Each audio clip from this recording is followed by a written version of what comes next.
welcome to Arum Talks, and today I have Jason with me. Jason, I don't want to give an introduction because I might mess up. I want to hear from your end how you are in the industry, what got you here, and a little about yourself. Oh, absolutely, a little. I was going to say, how much time do we have? No, thank you for having me. This is a wonderful opportunity. I'm very happy to be here. So, I've been in and around the property and finance industries for the last 13 years. It's been an exciting ride. I am in sales, so sales and marketing is really what I do in these industries, and I like to say to people, I've done as much as I can in the property industry without actually being in the property industry, selling property or anything like that. But I do all the stuff that I find genuinely exciting, but everybody thinks is incredibly unsexy. So I've done things, property management is where I started and did that for a couple of years. Got into tax depreciation, which is something I genuinely found exciting. No, give it a chance. It's so important and it is so exciting. It is one of the things that I still to this day will preach to investors because it is really important.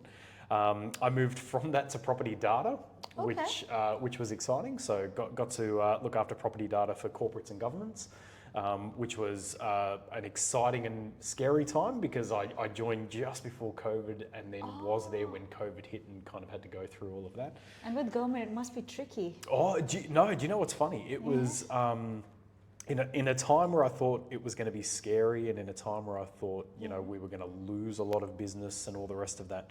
A lot of the people I was dealing with actually ramped up their business because I was dealing with those companies that did a lot of projecting and a lot of forecasting, and governments as well, like to know what's going to happen and all the rest of that. So property data played a huge part in all of that. In Victoria especially, my team was based up the whole East Coast. So you've got Victoria that really copped it, New South Wales kind of copped it, and Queensland really didn't. So to see the difference and the response and kind of just the way the market went, I had a list I'll never forget. When I was working in property data, I had this list of prospects that was about 70 long, and they were all small business owners that were looking at getting into this property data space and the desktop and all the rest of that. And I lost all 70 in a matter of 3 weeks because people were losing their businesses during COVID. It was horrible to hear those stories. But on the flip side, all the forecasting companies, the big businesses and the governments ramped it up. So they would reach out and say... rich were getting richer in COVID and well, that's exactly getting right. poorer. Well, you know what it was? It was all property data. So we had a lot of forecasting people reach out and say very clearly, we need to know how this is going to affect the property market. We need to know what we can expect over the next 3 years. So give us the last however many years of data and let's go through to hopefully see how long this may last and when we can probably see the light at the end of the tunnel. So I can understand that. Like a lot of people needed to know. A lot of people I dealt with were working for developers too. So the developers had to know how it was going to affect their stock, their builds, their sales, things like that. So it's amazing that in a time where people got really kind of hit for six because of what was happening, it's amazing the way people could really pivot what they were doing and find the positive in it. Like, we now need this. So that was great. Every tragedy has this, flip side of it. Absolutely. Unfortunately, it's not nice to say it. It's true. But one's tragedy is another one's profit. Exactly right. And that's what it is. And look, it's clever. So businesses that could pivot and see the positive in a really negative time, because it was a horrible time for Victoria, for the whole country, but for Victoria. Hats off to them. We had just some of the ideas that we heard from businesses were just phenomenal. You have to give them credit for that. For sure. So I went from property data into marketing for a prominent real estate brand. So I handled marketing for one of the brands here in Victoria at a corporate level. Did that for a couple of years and thought to myself, what else can I do that's super exciting? And I got into the wonderful world of conveyancing. So now I run sales and partnership management for a conveyancing firm here in Victoria, New South Wales and Queensland. Okay, so you've quite jumped from one to another. Absolutely. I mean, before going further, when you said 13 years, I mean, Yes. what do you do for your fitness? I need to ask Oh you. no, not much, not much. It's all the camera. The camera makes this look as young as it is. No, it's No, I'm seeing him in real.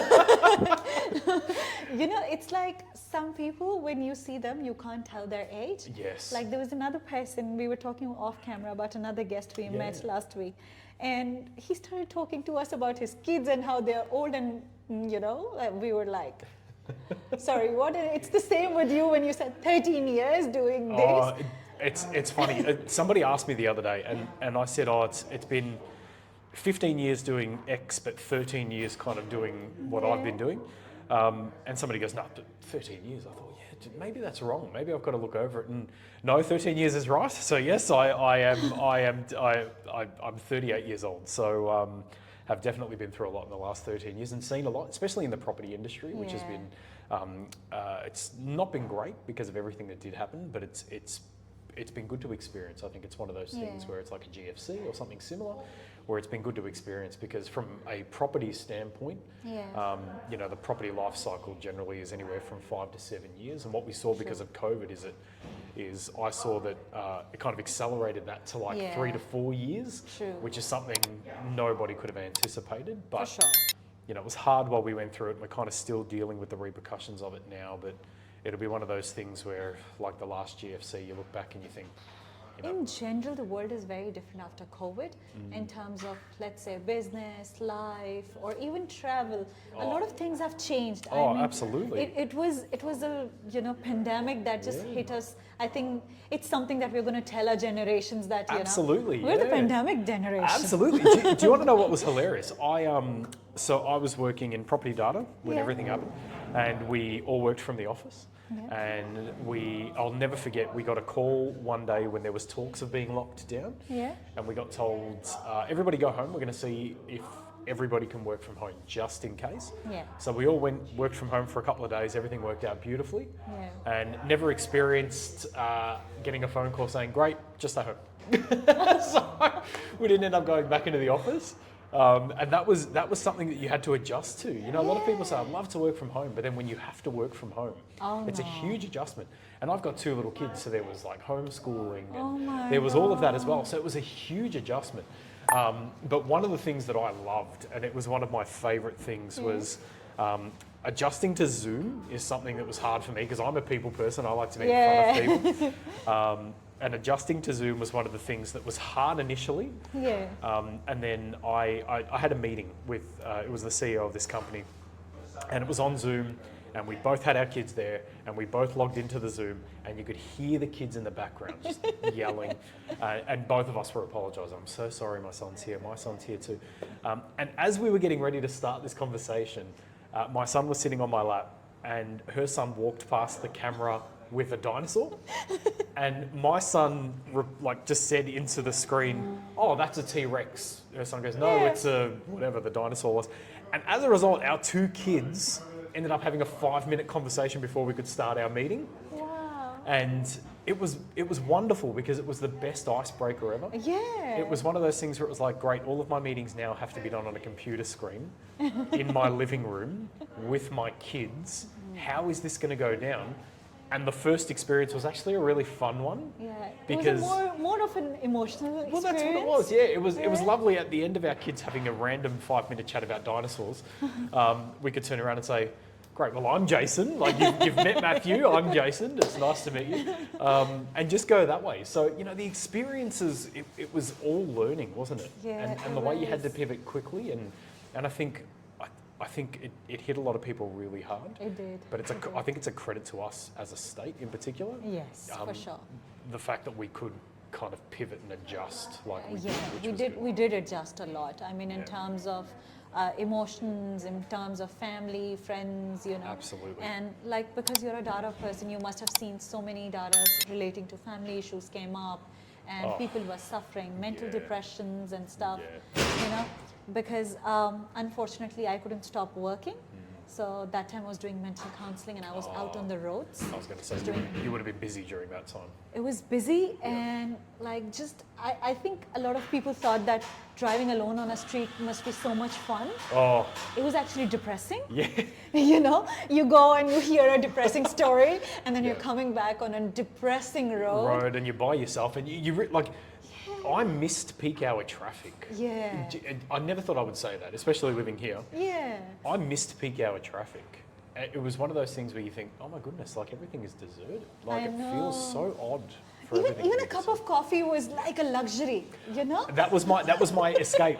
My daily trip was to McDonald's drive-through. How bad is that? And that was the my highlight of my God. morning. Was know. it's McDonald's time, guys. Let's hop in the car, drive down, get Dad a coffee, and that's our excursion for the day. I mean, it's so funny that now we can laugh about it. Yeah. I mean, all the toilet paper rolls, the scarcity of that, running to Crazy. Coles for that, Absolutely. going for a coffee or just 5 kilometers. And then, you know, when friends and family, you can have close to family friends come over. We're like, oh my God. Yeah, you're just like, oh, who do I pick?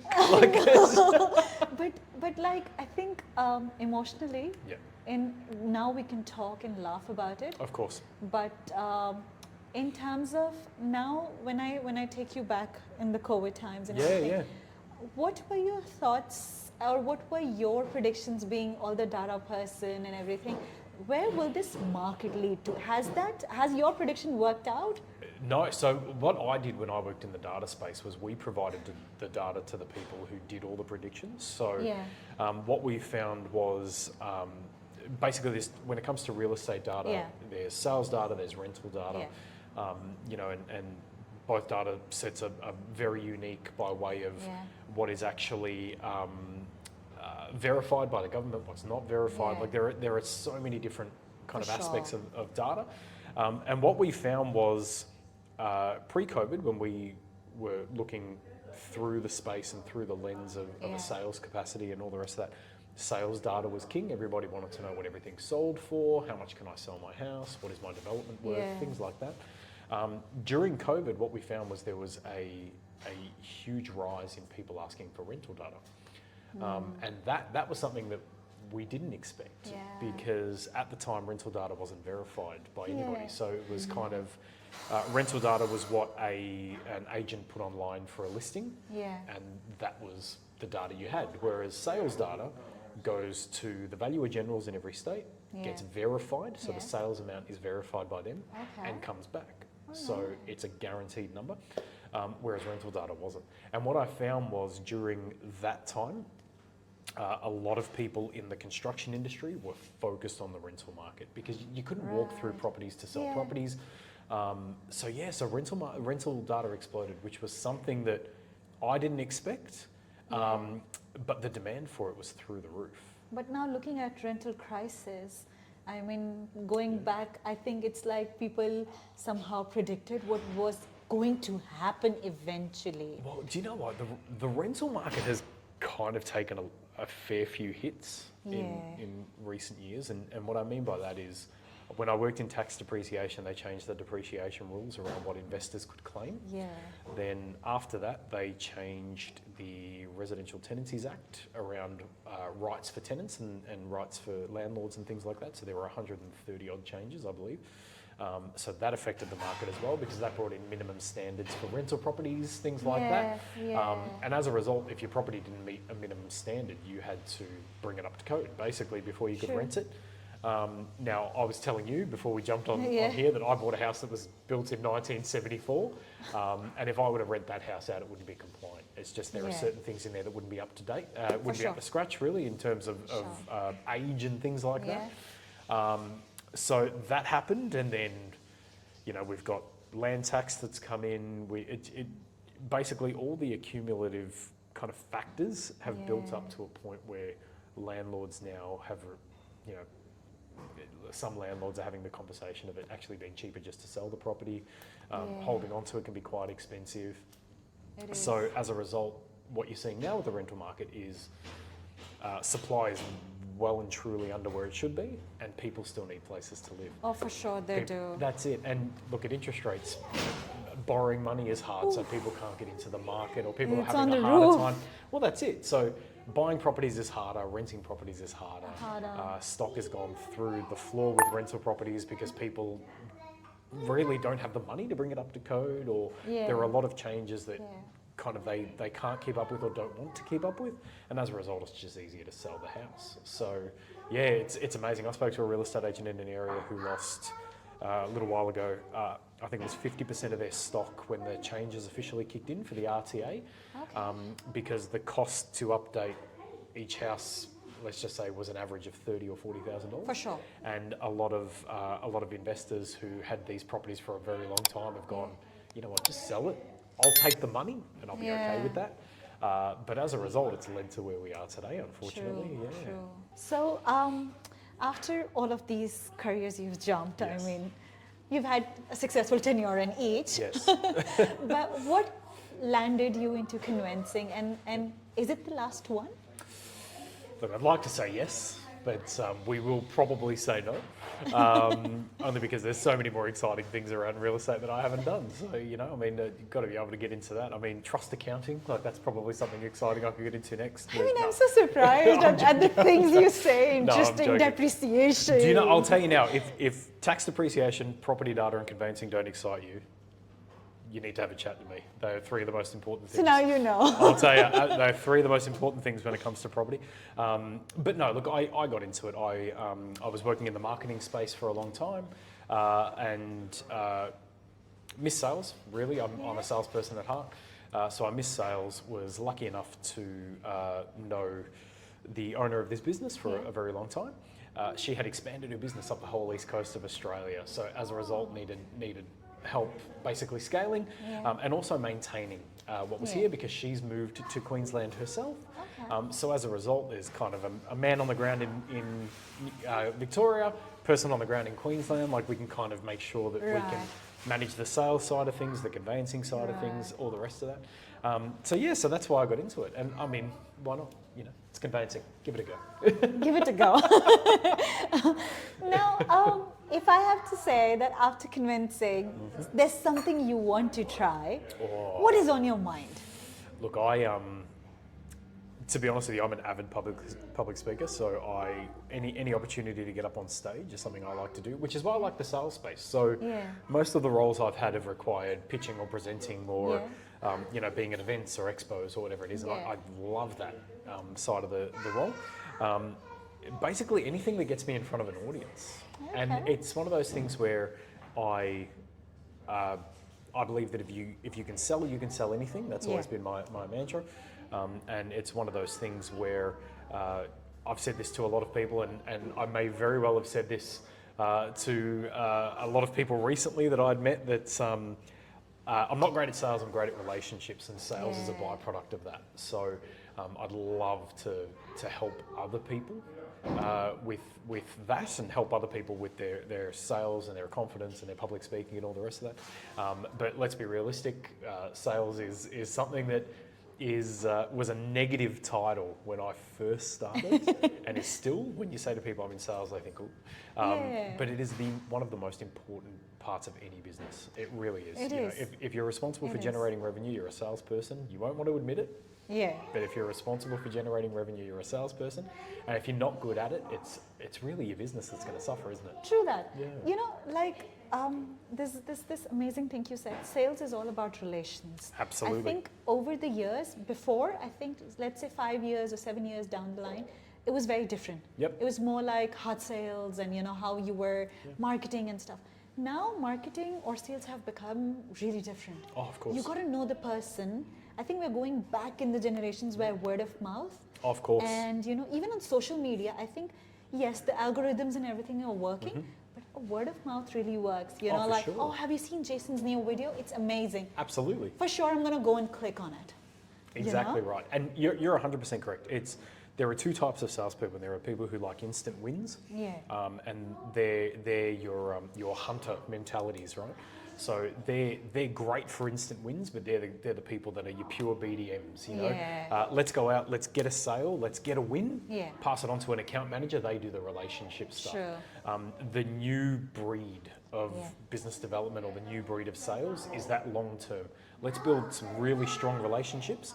And if I can't get a job from you, you might introduce me to somebody else who can give me a Yeah. job, who then word of mouth will introduce me to somebody else. And then at some point you'll end up coming back because I may do something that might help you. And that's what it is. It's building a really strong network, Yeah. can set you up for some really strong sales success. Yeah, I think now the market, I mean, especially I think the real estate market Oh, where we yeah. are sitting, it's a lot about collaboration. Yep. It was more of a one man's job before. Now it's more like a real estate agent needs to have a collaboration with builders, conveyancers, Yeah, brokers. it's building a team. It's a lot of Yeah. people now, and it's amazing. You know, from the conveyancing space, we deal with real estate agents, buyers agents, mortgage brokers, Yeah. developers, and when you speak to everybody, everybody will already have their sphere, their team around them. So, you know, I've got a couple of marketers that I use to market Yeah. my properties. I've got a couple of conveyancers that I send Yeah. work to. Yeah. I've got some buyers agents who may have some clients that might be a great fit for a property I've just picked up. Yeah. So everybody has those teams in place. So they're not scrambling to find somebody they need when they need them. They've Yeah. basically got their contact sphere in their phone. True that. So somebody can say, I need a conveyancer. Jason. Yeah. And ready to go. Yeah. Really good example of this is it's a funny story. So it has nothing to do with the property industry, but I went to a networking event and I met a lovely guy who brews his own coffee. Yeah. Just a beautiful guy. I can't really help this guy. I don't know anybody that I can introduce him to, but Yeah. he's good to keep on hand. Beautiful bloke, great guy. Went to another networking event 3 months later. Met this wonderful woman who makes her own biscuits. And there are just these little homemade biscuits that she makes, and she wants to kind of grow them out to different areas and all the rest of that. And I said to her, we were just sitting down, I said, look, I know you make your own biscuits, but who do you need an intro to? And she said, oh, you know what'd be lovely? Somebody who makes their own coffee so we can pack biscuits in with coffee beans. And I said, oh, I've actually met somebody. So just being able to say, I can't believe that my list of contacts includes a coffee roaster. Never thought that would happen. But got on to the phone with him, and they've actually partnered up and done a wonderful job together. So see, I mean, like, and 3 months. It wasn't quick gratification or anything. no, it was 3 months. But 3 months down Absolutely. the line. And it was one of those things where it was like, you make your own biscuits, great. How can I help you? Like, just if I can't, no worries. If I can, great. And by pure chance, I was able to give her a hand. So, and that's what it is, like just building your network, because you never know when you can use somebody's help. True that. And it's amazing that, you know, the amount of people I know that'll say, I've got somebody that works in, you know, pest extermination, let's just say. Yeah. And you think to yourself, why do you need, and I don't need that person, I just met them. But they met seem like a really nice person. Yeah. And if I can help them, I will. Yeah. And then at some point down the line, somebody will randomly ask you at an event or at a party, Yeah. oh, gee, I really need X. And you can say, actually, I know that. I know somebody. I can give you their number. Yeah. And that's what it all comes down to. Like having your own team, Yeah. just so you've got the ability to solve somebody's problem immediately. True that. Yeah. It's just if you know you've already indirectly given this advice. So I would say like there are a lot of people starting in the field of Yes. not only real estate but a lot of different fields. Okay. Because you've been in and out of the industry 13 years Yes. and all of this time, what is something you would say new people that you know this is a code you should follow in terms of social medias, networking? Networking. I cannot preach networking any more than I do. It is the best way Yeah. to grow your brand, grow your name, and really build that team. Like that's what it is. You know, you can be that person. I remember saying a very long time ago, I want to be that person that anybody can call if they need something.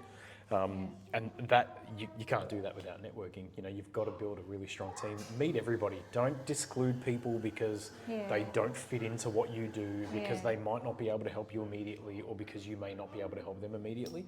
At some random point, the amount of great referrals I've given to people at barbecues and just get-togethers, because I'll overhear somebody randomly say they need something, and you can say, I actually know somebody who I can give you their number. Never discount it. Never discount making friends, because you never know when you can help somebody. True that. Yeah. But you know, Jason, like when I started networking, or when I started, it's hard to believe, but I used to be scared of people in my early years. You should never be scared of people. Yeah. Like you wouldn't imagine now. Oh, I was going to say, mean. I can't believe it. She says in front of a camera. No, that's all right. Yeah. I never had friends till high school. I was Oh, that wow. scared. Okay. No, zero friend. Yep. And like when I started networking, it was a bit hard for me to what do you think is an icebreaker? Oh, do you know what it is? It's just having the confidence to go up and say hello to somebody. Like do you know what's funny? I have a daughter who's 8 years old, and going to school, so she has to make friends at school and things like that. And I had said to her once, so one of my greatest successes, this is a little bit off topic, but it kind of goes on this, as a parent, is I have told my kids for the last 8 years that it's my job to make friends. Yeah. So, Dad, what do you do for work? I make friends. What do you do for work? I make friends. And what happened? Why do you make friends? I make friends so then they come to me and I can help them out. Okay, fantastic. And my daughter came up to me, we were talking about making friends, and she's like, well, so you go to a room and there's lots of people, and like, what do you do? And I'm like, I just walk up and say hello to people. She's like, you can't do that. I'm like, absolutely you can do that. You can walk up and say whatever you want to somebody, like as long as it's something nice. But that's what I'll do. I will go into any room, any situation, and there are cues. There are body language cues, whether people are kind of open to you coming into their conversation. And if you see those cues, there is nothing wrong with going in and, hey, I'm Jason, this is what I do. Love to learn more about you both. Yeah. Worst case, they say, sorry, we're in the middle of a conversation. You go, no worries, I'll move on to the next person. It's as simple as it is. It's people are scared of rejection. Yeah. And you should never be scared of rejection, especially in a networking group or a networking room, because everybody there is literally there to talk to people. They may not want to talk to you at that time, but somebody else will. See, I wish somebody had told me that, like initially, like never be scared of rejection. No, never be scared. For me, it was like one rejection in a networking event, and I would be like, I can't go. For another 6 months, I didn't go to another networking event. Oh no, you got to get into it. And then you've got to keep doing it. That's the thing. It's like. And you'll build your confidence. That's what it's with anything. I said to you before, I love public speaking, and it was the same with public speaking. It's. You can do it, you can be horrible, and then you can be scared of rejection, you can be scared of negativity, and then you can walk away. Or you can just keep doing it and get better. And that's what it is. And networking is great because, especially now, there are events everywhere. Everywhere. You can go to one event and have not a great night. Next day, go to another event. Do something different. Change what you're doing. Start your conversations differently. Tell a different story. Just whatever it be. There are so many ways to do it, but never be scared of rejection, especially in those settings. Like, people pay money or attend these events purely to talk to people they don't know. Yeah. Don't worry about if somebody says, sorry, I'm in the middle of a conversation, I don't want to talk. No dramas. I'll go and talk to one of the 50 other people in the room. Easy done. You will find somebody you'll connect with immediately at some point. I mean, see, I'm going to end this talk show on that a lot of people must have learned a lot I hope so. from this conversation of yours. But I think what I'm going to take the gist out of it is that really networking is the key. It's the best thing you can do. And don't be scared of rejection. No, oh my goodness, don't. Don't be scared of rejections. There is nothing you can say can hurt your ability to network, because basically you're there to introduce yourself, aren't you? For sure. So you can't really stuff up saying to somebody, hi, I'm Jason. Yeah. And I'm in conveyancing. What do you do? What do you do? It's just as simple as that. That's just so much related to the mindsets and everything. Like now that when I connect with this, like that's what we say, never be scared, never, trust yourself. Oh, but it's hard. Everybody it's hard. is. Everybody is. It's hard. There's always that thought in the back of your mind, which is somebody's going to judge me. The one thing that is always in the back of somebody's mind is I'm going to look stupid. Yeah. And as a result, they don't want to. So before they've even had the opportunity to look silly, they will then look silly, trying not to look silly. It's the biggest conundrum ever. But it's one of those things where it's like, you can't stuff it up. Like, introducing yourself to people is not something you can mix up, not something you can mess up. Walk in, hi, my name is, I do, what do you do? They don't want to talk to you? Fantastic, I'll catch up with you later. Go to the next person. It's as simple as that. I mean, with this positivity, let's end it. But there's so much to talk to you, and we will, because like Jason said, he's popping everywhere on social media. Everywhere. He's everywhere, and he's even photobombing people these days. That's exactly right. Yes, absolutely. Look for me in the back of people's photos. So if there's anything, you'll find him in some pictures and tagged, and then you can go and talk to him more. Absolutely, yeah, So definitely. it was so amazing having you. No, and thank I think you. I've learned a lot today myself. Oh, I love it. That's great. You know, and thank you so much for the time. No, thank you so much Jason. for having me. I appreciate it. Thank you so much. No worries. Take care.